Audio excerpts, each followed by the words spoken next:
Bienvenue dans le podcast La Bouche Pleine, émission spéciale confinement.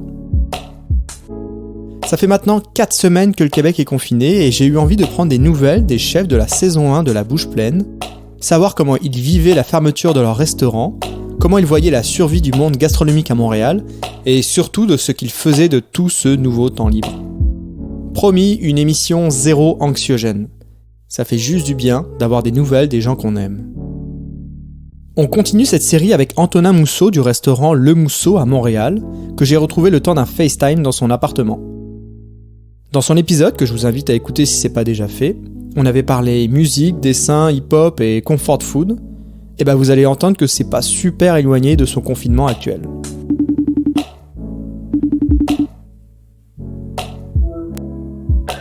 Hey Antonin. Ouais, ça va? Ça va et toi? Ouais, ça va, tranquille. Je te dérange pas? Non, pas trop, mais non, qu'est-ce que tu veux que je fasse? Justement, c'est pour ça que je t'appelle, c'est pour prendre des nouvelles. Ah ouais, mais ça va, on survit. Ouais, comment t'as pris ça, là, l'annonce de la pandémie, là? Comment t'as vécu ça, toi? Ben, c'est sûr que... Écoute, on s'y attendait pas. C'est une situation qui est extrêmement stressante. C'est une situation qui va amener beaucoup de changements dans la réalité de la restauration qu'on vit. On est juste on est loin d'être au sommet de la crise encore. Je parle pas de la crise de la maladie, mais je parle de pour nous en tant que tel, puis restaurateurs et tout ça. Non, il va avoir ça va être là pour l'instant. Moi, je me dis une chose, c'est que là pour l'instant, il y a pas matière à stresser ou à s'en faire parce que sinon, je vais rester chez nous, mais je vais m'en faire, je vais me gruger l'intérieur. Fait que pour l'instant, le but c'est de quand même prendre ça relativement relax, pas stresser avec rien, puis attendre qu'on aille qu'on voit qu'est-ce qui se passe avec tout ça, qu'on voit comment on va s'en sortir. Mais pour l'instant, écoute, au lieu de stresser, c'est un stress inconnu pour moi. Tu sais, moi, je suis quelqu'un que quand je sais que j'ai un événement de 1000 personnes le mois prochain, je vais être stressé. C'est les stress que je connais. Quand je sais que on a des invités VIP qui s'en viennent, c'est un stress que je connais. Là, le stress de pas savoir comment tout ça va se dérouler, c'est un stress que je connais pas. C'est un stress que je suis pas habitué, je l'ai pas dompté. Donc, je l'ai carrément, je l'ai envoyé se faire foutre, quoi. J'ai dit, va-t'en. Moi, je vais prendre ça bien relax. Fait que je fais du dessin, j'écoute la télé, je m'occupe de mes chiens, je fais de la rénovation dans mon condo que je suis en train de construire avant, en fait, pas que je construis, là, mais que j'ai un condo juste à côté de chez nous dans lequel je vais déménager bientôt. Fait que j'ai quand même avancé plusieurs finalisations. Comme j'ai plus d'ouvriers sur le chantier, j'ai fait ce que je peux faire moi-même et tout ça. Fait que, écoute, ça va, mais c'est pas... Non, c'est ça. Puis concrètement, là, dans le fond, tous tes employés sont au chômage. Toi, tu es au chômage aussi. C'est la réalité, là. C'est simple. C'est moi... Quand les gens ont commencé à prendre la décision de fermer, que plusieurs restaurants ont pris la décision de fermer, c'était le samedi, que c'est le premier samedi où les restaurants, où il y a eu un article dans la presse qui disait bon, les restaurants qui vont fermer et tout ça. Mais moi, à partir de ce moment-là, je me suis posé la même question que tout le monde, c'est est-ce que je reste ouvert encore un peu la semaine prochaine? Est-ce que j'essaye de toffer? Est-ce que je me mets sur un système de commandes et tout ça? Puis ça a été très simple. Le choix a été très simple à faire. C'est que je suis pas équipé, moi, pour faire du take-out. Notre nourriture est pas une nourriture de take-out, donc il aurait fallu changer. Tu sais, dire achète le pâté chinois du Mousseau, je veux dire, je vois pas l'intérêt en tant que tel. J'ai trouvé qu'il y avait énormément de monde aussi qui, en même temps, partait des projets de take-out, livraison, tout ça. Je me suis dit qu'à un certain moment donné, je crois que le choix le plus sage pour moi dans la situation, c'était de couper tout. On coupe les entrées, on coupe les sorties d'argent, et puis on attend de voir, puis on se maintient.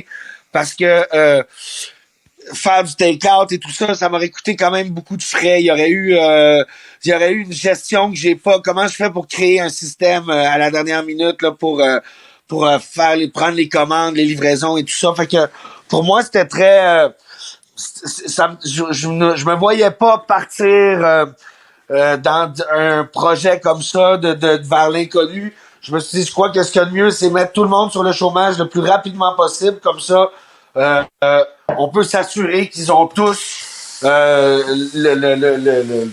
sais, au moins l'argent qui rentre. Mhm. Puis en attendant, tu sais, je t'avoue que je pensais pas que ça allait durer aussi longtemps, mais Ouais, je suis c'est quand même ça. assez.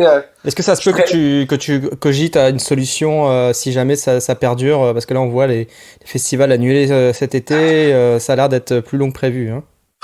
C'est sûr que ça va être plus long que prévu. Je vois pas pourquoi on serait sorti de ça dans 3-4 mois, là. Je comprends pas.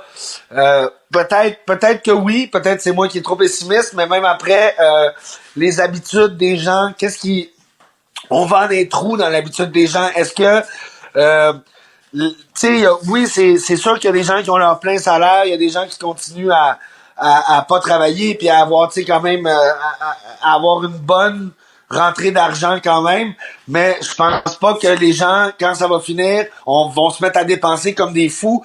Puis moi, il faut jamais oublier que l'été, ma clientèle est formée à peu près des fois à 40% de touristes. Là, j'aurai pas ces touristes-là, moi. Ils seront C'est pas ici, terrible. les touristes-là. C'est clair. Alors, tu sais, qu'est-ce que... comment ça va finir? J'en ai aucune idée. J'ai parlé avec mon sous-chef un peu, puis avec d'autres personnes de mon équipe, avec mes maîtres d'hôtel, puis tout ça. Puis c'est sûr qu'on va devoir réduire les effectifs et repenser à, je veux pas dire le concept, parce que c'est sûr qu'on va pas changer de concept au Mousseau, mais peut-être on va être obligé de réduire le nombre de services, réduire le nombre d'employés. Il y a une réalité qui va venir avec tout ça et j'espère que les gens vont suivre en comprenant que les restaurants, on est fragile. Alors, tant qu'à chialer sans arrêt parce que tu trouves que ton steak est cher ou des trucs de même quand tu t'es pas capable de faire la différence entre le ratio d'un repas Saint-Hubert puis d'un bon repas dans un restaurant, ben j'espère que les gens vont réaliser, ça va leur ouvrir un peu les yeux face à la dure réalité parce que on dit 20 à 25%, mais je crois que ça va être un peu plus. Avec les mois qui s'en viennent, on va apprendre de plus en plus que des restaurants vont officiellement faire faillite, là, tu sais. Ouais. Bah justement, toi, t'es inquiet ou t'es optimiste? Je sais pas comment ça se passe le loyer que tu dois payer, Ben, toi. moi, je rentrerai pas dans les détails avec moi, mais disons que j'ai la chance d'avoir une partenaire d'affaires qui est extrêmement euh, efficace en matière de trouver des solutions. Et puis, c'est ma mère, là. Fait que, mais, mais je veux dire, je ne suis pas inquiet face à l'avenir rapproché du Mousseau face à la crise de la COVID-19. Je ne suis pas stressé. Ce que ça fait, c'est que peut-être, je veux dire, ça m'aide pas. Ça, c'est sûr que ça aide pas. Puis on se rajoute des endettements parce qu'on était capable de refinancer puis des trucs comme ça. Moi, le loyer, je suis propriétaire, donc Ok. on est bien. On était dans la situation actuelle, on était pas bien préparé, mais disons qu'on était déjà bien équipé pour réduire les stress et tout ça, puis réduire les conséquences. Ouais. Mais c'est sûr que, écoute, comme je te dis, pour ce qui est de la crise actuelle, on va s'en sortir, il n'y a pas de problème. C'est le après. On va revenir après, ça vous pouvez être sûr. Est-ce que dans 4-5 ans, ça va nous rattraper le fait qu'on s'est réendetté ou tout ça? Peut-être. Ouais. C'est sûr que pour nous-mêmes, juste de savoir que là, il va falloir qu'on attende tu sais, qu'on reporte notre break-even, là, c'est-à-dire se rembourser la banque puis commencer à faire du profit, ben ça va être des années de travail. C'est pas sans conséquences, mais on est chanceux. Ouais, bien sûr. Écoute, je t'ai entendu là, tu disais au début que tu prenais plus de temps du coup pour te déstresser et essayer de penser à autre chose et tu dessinais parce que la dernière fois qu'on s'est vu, tu parlais que tu redessinais sur ton iPad. Ouais, ouais, Alors ouais, ouais, c'est c'est ça. ça. Moi je me suis dit, je me suis pensé à toi direct. Qu'est-ce que tu fais pour ton temps libre en ce moment là? Ben, je dessine. Je sais pas si t'as vu, j'ai posté sur Facebook, sur mon Instagram hier, j'ai fait un dessin de Akira, qui est un vieux film animé, dessin animé japonais. Ce dessin-là m'a pris 12 heures à faire. Fait que, tu sais, c'est comme ça que je m'occupe.